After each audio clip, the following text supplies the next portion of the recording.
Welcome to faithmadesimple.org.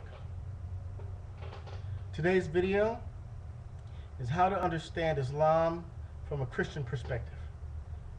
I myself was raised Southern Baptist. Both sides of my family are Southern Baptist, mother's side and father's side.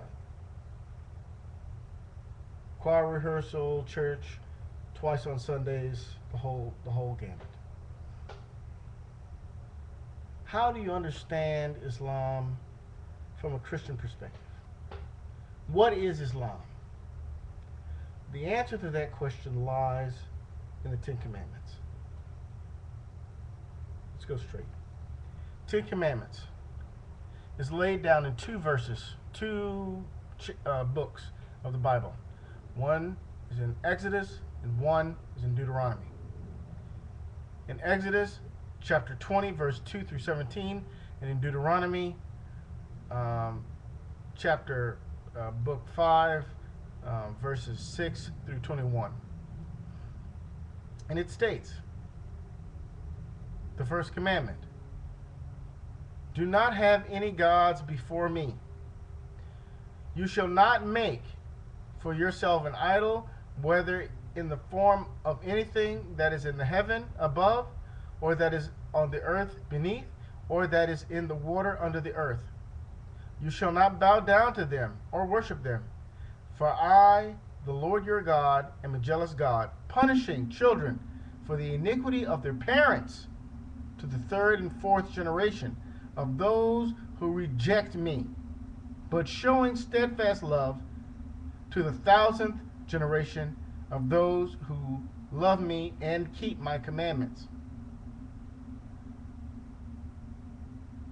Christians, let me let you know something right now. That is Islam.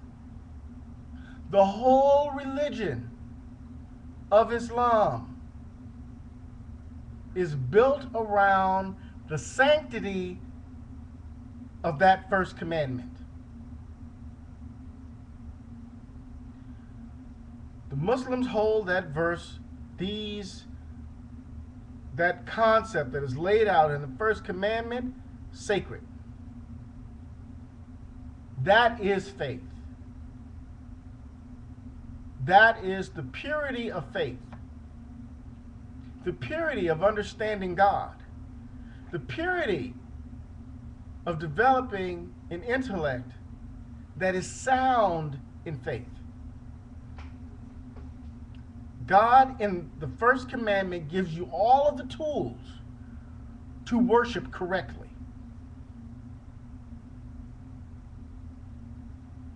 Now let's look at this. Do not have any gods before me. Okay?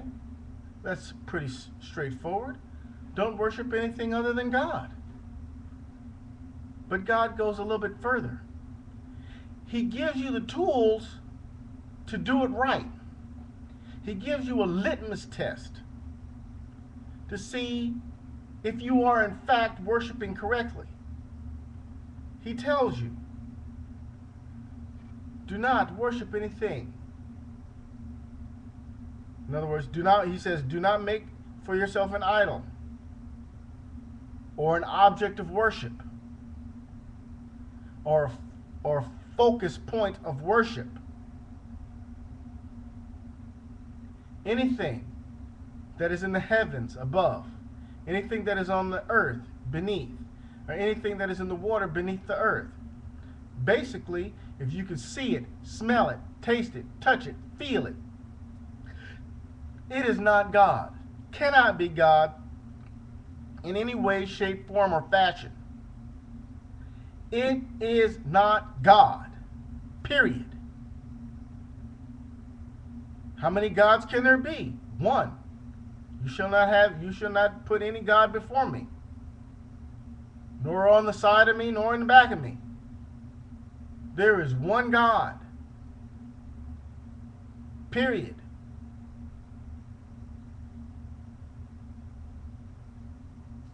This verse is in direct union with a chapter of the Quran that Muslims hold as 1/3 of the Quran. And that chapter is Bismillah ar-Rahman ar-Rahim. Qul huwallahu ahad, Allahu samad, lam yalid, walam yulad, walam yakul lahu kufuwan ahad. Say He is Allah the One, Allah, the Eternal, the Absolute. He begetteth not, nor is He begotten, and there is none comparable unto Him. That chapter, that book of the Quran, and these 10 commandments with the description and the litmus test present are in direct union with each other. There is not a big difference here between the concepts that both scriptures are laying forward towards the believer. Now I say believer because I want everyone who's watching this to take whatever label they have off and set it aside. Anybody could slap a label on something and call it candy, but it doesn't necessarily mean that it's so. I'm talking to believers now. Those people who are out there who are genuinely trying to understand what God is trying to tell them, regardless of what label their parents slapped on them before, or what label that they've chosen to take. Talking to believers now, people who are sincerely on a quest. This is the litmus test. God cannot be anything that you could see, smell, taste, or touch, or imagine in that case also.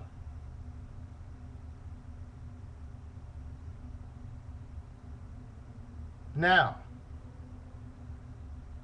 because that, I'd say I include imagination because that would include centaurs and Pegasus and all of the other things that you can conjure up in your head. Big Bang Theory, etc., etc., etc. It includes it all. Now, if you hold to this and you build your faith on this, this is serious for the Christian. This is serious. This is something very, very serious.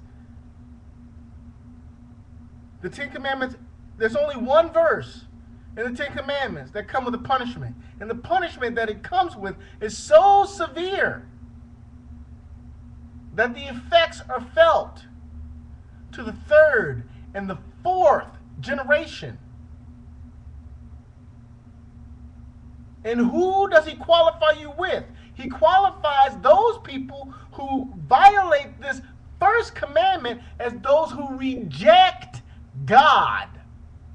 Regardless of how religious they are or may seem to be, they are included with those who reject God. So this is something very, very serious. This is not a playing matter. This is a serious matter. Because on the day of judgment, you do not want to be raised with those who reject God. So if you break this first commandment, you will be included with those who reject Him.